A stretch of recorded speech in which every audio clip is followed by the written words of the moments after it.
After students recognize that their reading voices and thinking voices work in tandem to achieve reading comprehension, the next step is to help them document their thinking while reading. We want to encourage students to have multiple and varied thoughts about the text that they're reading, but we also want them to remember all of those thoughts.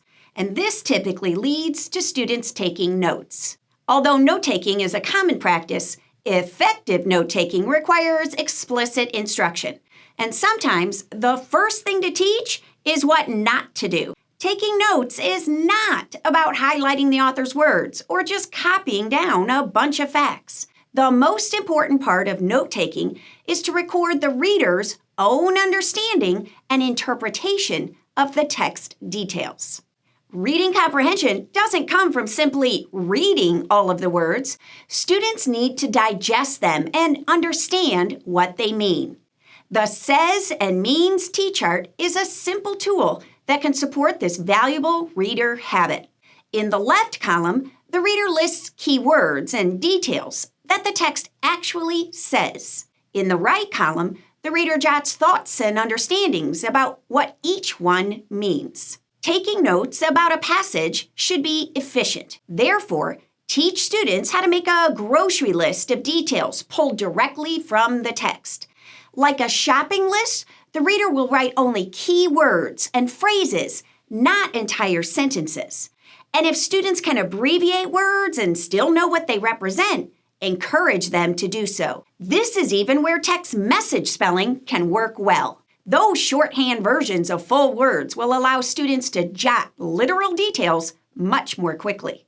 After writing or typing what the text says, then note what it means. Each time a student records an important detail, relevant fact, or key phrase from the text, he should jump to the right column and write a note about what it means. This back and forth process documents the journey of reader thinking. The two-column T-chart format makes it easy to distinguish which words came from the text and which are his own thoughts. And to emphasize that point, some teachers prefer the quotes and notes version of this same organizer. Words quoted from the text are adjacent to notes made about them. If a student decides that a text detail is important enough to write it down, then he should record what it means or why it's important. This is critical to reading comprehension.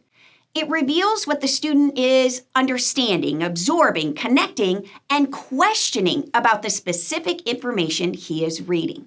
The Says and Means T-chart is easily incorporated into the primary classroom too. During whole class read-alouds, the teacher scribes the student thoughts about specific details. Completing a Says and Means T-chart at any grade level is valuable during reading, but it still has power after reading. When a student cites text evidence to support an answer, he can explain how it fits by simply sliding across the T-chart to recall his own thinking.